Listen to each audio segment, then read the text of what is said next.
My dear friends, আজকের ভিডিওটা একটু অন্যরকম ভিডিও। আজকে 8 মার্চ আন্তর্জাতিক নারী দিবস। তো বেশ কয়েক বছর আগে এই দিনে একটি ভিডিও আমি বানিয়েছিলাম আর কি।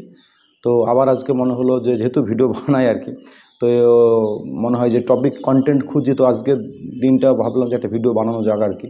তো যেটা সত্যি, যেটা আমার জীবনে ঘটেছে সেটাই আমি আপনাদের সঙ্গে শেয়ার করছি আর কি। তো আমার জীবনে আমি বুঝতে পারি যে মেয়েরা কিন্তু কোনো অংশে কম না, এবং আমি সার্ভিস করি, আমার ওয়াইফও সার্ভিস করে। তো দেখি যে আমি সার্ভিস করেও ফেরার পর যে কাজগুলো করতে হয়তো মন চায় না, সেই কাজগুলো কিন্তু আমার ওয়াইফ হাসি মুখে সেই কাজগুলো করে। যেমন বাড়ির সমস্ত কাজ, রান্নাবান্না, আনুষঙ্গিক যে কাজ, দুটো বাচ্চা আছে সেই দুটো বাচ্চাকে সামলানো আর কি। এবং সেই জবটাও কিন্তু নার্সিং স্টাফ, বেশ মানে কী কাজ, একটা গুরুত্বপূর্ণ কাজ কিন্তু, যে কাজের আমাদের যেরকম শিক্ষকতা করি, কাজের কোনো কিন্তু পড়ানোটা 19-20 হতেই পারে, কিন্তু স্বাস্থ্যের ক্ষেত্রে, ইনডোর ডিউটির ক্ষেত্রে গুরুত্বপূর্ণভাবে আপনাকে ডিউটি না করলে কিন্তু সমস্যা হতে পারে আর কি। সাধারণ মানুষের যেখানে জীবন নিয়ে কারবার আর কি, সেইখানে কিন্তু খুব রেসপন্সিবিলিটি থাকে, সেই কাজটা ভালোভাবে সামলে আর কি, সেই কাজটা সংসারে সামলে করা যায়। আর যারা আমাদের মায়েরা যারা আছে আর কি, যারা দীর্ঘদিন ধরে একটা মানে কী বলবো, লড়াই করে যারা বাচ্চাদেরকে মানুষ করে আর কি, বিশেষ করে আগেকার দিনে যারা মায়েরা আছে আর কি, তারা কিন্তু অনেক লড়াই করেছে। এখনকার তুলনায় আগেকার দিনে যাদের মা আছে, যারা রিলেট করতে পারবেন আর কি, যাদের বয়স এখন প্রায় 60-এর কাছাকাছি আর কি, তারা কিন্তু জীবনে অনেক স্ট্রাগল করেছে আর কি। তারা অল্প বয়সে কারো বিয়ে হয়ে গেছে, তারপরে শ্বশুর বাড়িতে এসে তার সঙ্গে মানিয়ে নেওয়া আর কি, অনেক সময় শাশুড়ির সঙ্গে ঠিকমতো বনিবনা হয়নি, তা সত্ত্বেও চ্যালেঞ্জ নিয়ে ছেলে মেয়েকে মানুষ করেছে। অনেক মা আছে যারা চ্যালেঞ্জ নিয়ে, নানা রকম চ্যালেঞ্জ নিয়ে সারাদিন রাত পরিশ্রম করার পরেও বাচ্চা পড়তে বসলে তাকে সময় দিয়েছে আর কি, এবং বিনিময়ে কিছু পায়নি সারা জীবনে। বিনোদন বলে যে গ্রামগঞ্জে যারা থাকতো আর কি, তারা কিন্তু কোনো রকম আমি যেরকম বৈষ্ণবপাড়া গ্রামে ছিলাম, সেখানে কোনো বিনোদন ছিল না আর কি, কোনো মেলা, কোনো পার্ক, কোনো রেস্টুরেন্ট, কোনো সিনেমা দেখা, কিছু টিভি ছিল না আর কি। তো বিনোদন কিছু না থাকা সত্ত্বেও কিন্তু তারা কিন্তু আর এত আধুনিক সুযোগ সুবিধা লাইফস্টাইলে ছিল না আর কি। সেই উনানে রান্না করতে হতো, মাটির উনান ছিল আর কি। এখন যেরকম কত যন্ত্রপাতি আবিষ্কার হয়েছে, ওয়াশিং মেশিন থেকে আরম্ভ করে ফ্রিজ থেকে আরম্ভ করে এভরিথিং আবিষ্কার হয়েছে আর কি, যুগের সঙ্গে তাল মিলিয়ে, প্রযুক্তির সঙ্গে তাল মিলিয়ে। তখন কিন্তু অনেক কিছু করতে হতো আর কি। জ্বালানিটাও কিন্তু ঠিকমতো মানে তৈরি করতে হতো আর কি। সে গোবর থেকে সমস্ত জ্বালানি তৈরি করতো, এগুলো চোখে দেখা আর কি। অত বড় উঠান নিকানো থেকে আরম্ভ করে এভরিথিং করতো কিন্তু। তো আগেকার দিনের সত্যি স্যালুট জানাতে হয়। এই জন্যই মানে মেয়েরা সত্যি কথা বলতে কি 10 হাতে সত্যি কাজ করে আর কি। কোনো ছেলে আবার গ্যারান্টি থাকলেও মেয়েদের সঙ্গে পাল্লা দিতে পারবে না আর কি। এটা অস্বীকার করতে আপনি মনে মনে হয়তো অনেক পুরুষ কী করে, পুরুষতান্ত্রিক সমাজে মেয়েদের এই প্রাপ্য সম্মানটুকু অনেকে দিতে চায় না, কিন্তু এটা অস্বীকার করার কোনো জায়গা নেই। যদি আপনি বাড়িতে ফিরেন আর কি, দেখবেন যে ওই আপনার মাটি, আপনার ওয়াইফ বা আপনার এরা আছে বলেই কিন্তু সব কিছু ঠিকঠাকভাবে চলছে আর কি। এটা সত্যি কথা আর কি। সংসারের মূল চালিকা শক্তি কিন্তু মেয়েরাই কন্ট্রোল করে আর কি। আর দেখবেন যেখানে খুব সুন্দরভাবে কন্ট্রোল করছে কোনো মহিলা, মানে কোনো মা, কোনো স্ত্রী বা কোনো পরবর্তীকালে কোনো কন্যা আর কি, সেই সংসার দেখবেন দারুণভাবে চলছে আর কি। আমি রিসেন্ট ট্রেনে আসছিলাম, দেখছিলাম একটা ওইরকম একজন মা, কত কিছু মানে জয়েন্ট ফ্যামিলি আর কি, পিকনিক করতে যাচ্ছিলো আর কি। ছেলের পরীক্ষা হয়ে গেছে আর কি, তো ছেলে নিটের প্রিপারেশন জন্য খাটছে আর কি। দেখলাম যে কত দিকে খেয়াল, অত শিক্ষিত না, কিন্তু তার নিটের প্রিপারেশনের জন্য এই যে সদ্য পরীক্ষা হবে, নিট পরীক্ষা হবে, তার সব কিছু জানে কিন্তু, ফিজিক্স, কেমিস্ট্রি, বায়োলজি সব জানে। কোচিং সেন্টার স্যারদের নাম কি, পড়া কাকে বলে, মক টেস্ট বলে, সব কিছু কিন্তু অবগত। আবার প্রচুর ফোন করছে, ফোন করে সব কিছু ঠিকঠাক করছে আর কি। তো সেই রকম দেখি যে কী সুন্দর, মানে সে সুন্দরভাবে সব কিছু ম্যানেজমেন্ট করছে আর কি, সব কিছু আর কি। তো এইরকম অভিজ্ঞতা দেখি আর কি, রাস্তাঘাটে দেখি অনেক প্রচুর মেয়েরা যারা কাজে বেরোয়, তারা কিন্তু বাড়িতে ফিরে আবার বাড়ির কাজটা কিন্তু করে। সত্যি স্যালুট আপনাদেরকে আর কি। আজকের দিনে যদি ভাবি আমরা আর কি, রেসপেক্ট করা উচিত আর কি। কিন্তু কী হয়, বাস্তবে কিন্তু মেয়েদের নানাভাবে হয়, মানে নানা রকম খারাপ ঘটনা তাদের সঙ্গে ঘটছে আর কি, যেগুলো হয়তো ঘটা উচিত নয়, কিন্তু ঘটে যাচ্ছে আর কি, দুর্ভাগ্যজনকভাবে আর কি। তো আমাদের এইভাবে সতর্ক থাকা উচিত। এবং আজকের এই দিনগুলোতে শুধু মানে ভাবা উচিত যে কী করলে মেয়েরা আরও বেশি একটু সম্মান পায়, প্রাপ্য সম্মান পায়, একটু রেসপেক্ট কী করে দেওয়া যায় আর কি। আর যারা যখন সন্তানদেরকে মানুষ করা হয় তখন তাদেরকেও শেখানো দরকার যে মেয়েদেরকে রেসপেক্ট করা যায়, তাহলে কিন্তু ভালো হবে সব কিছু। তখন সেই ছেলেটি যারা বড় হচ্ছে তারা কিন্তু মেয়েদেরকে প্রাপ্য সম্মান দেবে, তাহলে কিন্তু ইভটিজিং বা এরকম ধরনের যে সমস্ত ঘটনাগুলো ঘটে আর কি সেগুলো কিন্তু ঘটবে না। আর এখানে একটা গুরুত্বপূর্ণ কথা, মায়েদেরকেও বা যারা গৃহবধূ যারা আছে, যারা এখনকার, এটা একটা নেগেটিভ দিক আমি বলি আর কি, যারা ভিডিও বানাচ্ছে, রিলস বানাচ্ছে, তাদেরকে কিন্তু সতর্ক থাকা দরকার। কারণ এখনকার ফোনের কোনো রকম সেন্সরশিপ নেই আর কি। এখন বাচ্চারা বা এরাও কিন্তু প্রচুর ভিডিও দেখছে, তো আপনাদেরকে উচিত আর কি এই সমস্ত ভিডিও না বানানো। অর্থ হয়তো কিছু ইনকাম হচ্ছে আর কি, তার জন্য কিন্তু ক্ষতি হচ্ছে, কিন্তু একটা প্রজন্মের বড় ক্ষতি হচ্ছে। তাহলে যারা এইরকমভাবে ভিডিও বানিয়ে ভাবছেন অর্থ ইনকাম করবেন আর কি, তাদেরকেও কিন্তু আজকের দিনে শপথ নেওয়া দরকার যে কত কন্টেন্ট আছে।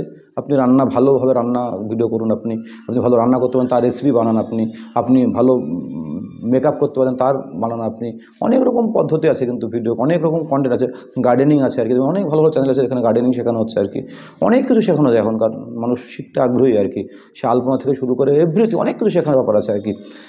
ছবি আঁকানো, তো অনলাইনে যেটা বলছেন আর কি, আপনি কোনো জিকে ভিডিও বানান আর কি, তো এইগুলো যদি করেন আপনার, তাহলে কিন্তু আপনাদের সম্মানটাও কিন্তু সমাজে বৃদ্ধি পায় আর কি। তা না হলে আপনাদেরকে যেরকম কমেন্ট যেরকম করা হয়, খুব বাজে বাজে কমেন্ট করা হয়, কোনো সময় কমেন্ট দেখলে দেখবেন আর কি, তাতে কিন্তু সম্মানটা বাড়ে না। সে তখন কিন্তু সম্মানটার একটু মনে হয় কোথাও যেন একটু ক্ষতিগ্রস্ত হয় বলে মনে হয়। তো সেই দিকে যদি আপনারাও যদি একটু লক্ষ্য রাখেন যে কী করলে আমার সম্মানটা যেটা আছে সেটা আমি পাবো বা বৃদ্ধি পাবে, তাহলে কিন্তু সেই কাজগুলো করা উচিত বলে আমার মনে হয় আর কি। তো অনেক অনেক শুভেচ্ছা। আর একটা আমি শিক্ষকতা করি আমাদের কোয়েড স্কুল, তো সেখানে আমি প্রচুর ছেলে মেয়েদেরকে যে ওমেন এম্পাওয়ারমেন্ট আছে সেটা আমি প্রচুর ছেলে মেয়েকে কিন্তু উৎসাহ দিই, বলি যে জীবনে কিছু একটা কিন্তু করতে হবে আর কি, নিজস্ব একটা আইডেন্টিটি করতে হবে। আর মেয়েরা কিন্তু প্রচুর পরিশ্রম করতে পারে, আমি উদাহরণগুলো বললাম আর কি। সংসারের সমস্ত কাজ সামলে তারা কিন্তু অনেক, দেখবেন যারা মহিলা ইউপিএসসি পরীক্ষা ক্র্যাক করেছে, ডব্লিউবিসিএস পরীক্ষা ক্র্যাক করেছে, প্রচুর মহিলা শিক্ষিকা আছেন আর কি, প্রচুর সরকারি কর্মচারী আছে বিভিন্ন ফিল্ডে, তারা কিন্তু সংসার সামলেই কিন্তু সেই কাজটা করেছে। অতএব পারবে না এটা ব্যাপারটা নয়, প্রচুর কাজ তারা করতে পারে, পরিশ্রমী হয় আর কি। অ্যাডজাস্টমেন্ট ক্ষমতা অনেক বেশি থাকে। ব্যতিক্রম তো সব কিছুতে আছে, ছেলেদেরও তো ব্যতিক্রম আছে, মেয়েদেরও ব্যতিক্রম আছে, কিন্তু অ্যাডজাস্ট করার ক্ষমতা, সমস্ত কিছু মানিয়ে নেওয়ার ক্ষমতা। কারণ মেয়েদেরকে হয়তো সমাজে মানিয়ে নিতে হয়, শ্বশুর বাড়িতে এসে বিভিন্ন রকম পরিস্থিতির সঙ্গে খাপ খাইয়ে মেয়েদেরকেই নিতে হয় বেশি আর কি। তো সেই জন্য বলি সবসময় তোমাদেরকে কিন্তু জীবনে। আর একটা কথা হচ্ছে যে একটু আত্মসম্মান বোধ মানে নিজের বজায় রাখা, যদি আমি কিছুটা আর্থিক দিক থেকে আমি স্বাচ্ছন্দ্য বোধ করি, স্বনির্ভর হয়। আর এই কাজে সব থেকে নানা রকম কাজ শেখা যেতে পারে, আমি বললাম অনেক রকম হাতের কাজ আছে আর কি। আর চাকরি বাকরি পেলে তো কোনো কথাই নেই আর কি, তো নিজেকে তৈরি করতে হওয়া দরকার আর কি। কারণ দিনের শেষে তুমি দেখবে, তোমার যদি নিজস্ব একটা আইডেন্টিটি না থাকে, তুমি দেখবে প্রথম যখন তোমার জন্ম হয়েছে, তুমি কারো মেয়ে হলে আর কি, একটা বছর চললো, তুমি অমুকের পরিচয়ে তুমি মেয়ে মেয়ে বলা হলো, অমুকের মেয়ে তমুকের মেয়ে, তারপরে তুমি কারোর বউ হয়ে গেলে আর কি, আমাদের চললো সেই পরিচয়ে চললো, তারপর তুমি কারো মা হলে আর কি।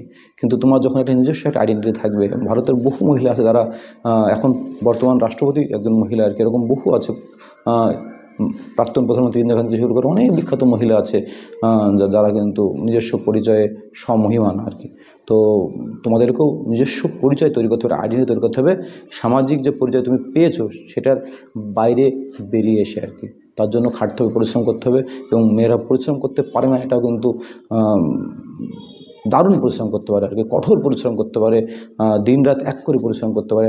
একটা ছেলের থেকে একটা মেয়ে অনেক বেশি পরিশ্রম করতে পারে। আমার ওয়াইফকে দেখে আমার শেখা, আমার মাকে দেখে আমার শেখা আর কি। কারণ একই কাজ করেও আমার ওয়াইফ প্রচুর পরিশ্রম করে, দুটো বাচ্চাকে সামলে, সংসার সামলে অনেক কিছু করে। আমার মা ছোটোবেলায় আমার জন্য অনেক কিছু করেছে আর কি। প্রত্যেকটা সংসারে যদি আপনি একটু উকি দেন আর কি, তাহলে দেখতে পাবেন যে এরকম অসংখ্য মানে মহিলা পাবেন যারা সারাদিন দিনরাত এক করে কঠোর পরিশ্রম করছে আর কি। ভোরবেলায় উঠে ভাত রান্না থেকে শুরু করে সারাদিন সংসার সামলে, ছেলেমেয়ের পড়াশোনার খোঁজ রেখে, আবার দিনের শেষে আবার রান্না বান্না করে পুরো সংসারটাকে ম্যানেজ করা আর কি। কঠিন কাজ কিন্তু, এবং দিনের পর দিন এই একঘেয়ে কাজটা কিন্তু হাসি মুখে করে দেওয়া, এবং প্রাপ্তির ভাড়ার কিন্তু শূন্য, সেরকম করে বিনোদন নেই আর কি, সেরকম ঘুরতে যাওয়া নেই আর কি। যেটা যেরকম জেলা বেরিয়ে পড়লো, বিকালে বেরিয়ে পড়লো কোনো একটা জায়গায় গেলো, সেরকম করে কিন্তু মহিলারা বেরোতে পারে না আর কি। আর এখন তো কাজ আস্তে আস্তে কাজের ক্ষেত্রটা কমে আসছে আর কি। সেখানে দাঁড়িয়ে ভাবতে হবে যে বিকল্প কী করে করলে আরও ভালোভাবে করা যায়। তো আমার আজকে এই দিনে সমস্ত এরকম মানে একদম সংগ্রামী মহিলা যারা সুন্দরভাবে হাসি মুখে সংসার সামলাচ্ছেন আর কি, দক্ষতার সঙ্গে, তাদেরকে স্যালিউট, তাদেরকে সশ্রদ্ধ প্রণাম। এবং মানে কী বলবো, স্যালিউট, সত্যিই স্যালিউট আর কি। আপনারা সত্যিই প্রশংসার যোগ্য আর কি। আপনাদেরকে কুর্নিশ জানাতে হয় আর কি। এবং আজকের দিনটাই হয়তো আজকের দিনটা বলে না, প্রত্যেকটা দিন আপনাদের এই লড়াইকে বাহবা জানানোর মতো লড়াই আর কি। এবং মেয়েরা যারা পড়াশোনা করছে, স্টুডেন্ট, তারাও নিজেদের কেমন করে তৈরি করো যেন তোমাদের একটা নিজস্ব একটা পরিচয় তৈরি হয় এবং তোমরা যেন আর্থিক দিক থেকে একটু হলেও স্বনির্ভর হও। মাত্র কটা টাকার জন্য যেন কারো কাছে টাকাটা চাইতে না হয়। ছোটোবেলায় অথবা যখন আমার বয়স হবে আর কেরিয়ার তৈরি করার বয়স হবে, যখন একটা বয়স পর টিউশন করো। এই বাচ্চাদের পড়ানোর ক্ষেত্রে মেয়েরা কিন্তু খুব পটু আর কি, ধৈর্য বেশি মেয়েদের আর কি। তো সেরকম কিছু ইনকাম তোমরা কিন্তু করতে পারো আর কি। তাহলে কিন্তু ইনকামটা কিছু হাত খরচের টাকা তোমাকে কারো কাছে চাইতে হয় না আর কি। তো এইভাবে তোমরা এগিয়ে চলো। আর সমাজে যখন একটা মা হবে আর কি, তার একটা বড় দায়িত্ব থেকে যায় ছেলে মেয়েদেরকে ভালো করে মানুষ করা। বিশেষ করে মেয়েদের প্রতি সম্মান দেখানোর ব্যাপারটা মায়েদের কিন্তু ভূমিকা অনেকটা থাকে আর কি। আর আমি রিকোয়েস্ট করবো প্রত্যেক যারা এরকম ভিডিও বানাচ্ছেন, রিকোয়েস্ট করবো আপনারা যদি এইরকম ভিডিও না বানান তাহলে কিন্তু একটু ভালো হয় আর কি। আর বরঞ্চ মোটিভেশন করুন, আপনি যেহেতু উদ্যোগী হয়ে কোনো একটা কাজ শিখুন, স্কিল শিখুন, যে বাচ্চাকে বা অন্যদেরকে অনুপ্রাণিত করুন, আপনি লড়াইটা শেয়ার করুন আর কি। এভাবেই আমাদের সমাজে মেয়েদের ভূমিকা কিন্তু অনস্বীকার্য। তো আজকের দিনে আপনাদেরকে আবারও একটা বিগ স্যালুট জানিয়ে আমার ভিডিও শেষ করছি। নমস্কার। আপনারা সকলে ভালো থাকুন, সুস্থ থাকুন। এবং তাদের আমি বলি, চিকিৎসাও কিন্তু অনেক সময় মেয়েদের ঠিকমতো করা হয় না আর কি। অনেক পরিবার একটু নেগলেক্ট করে, অবহেলা করে আর কি, বিশেষ করে গ্রামেগঞ্জে আর কি। সেখানেও কিন্তু তারা অবহেলিত আর কি। তো যাই হোক, ওভারঅল আপনারা ভালো থাকুন, সুস্থ থাকুন, এই কামনা করে ভিডিওটি শেষ করছি। নমস্কার, ধন্যবাদ।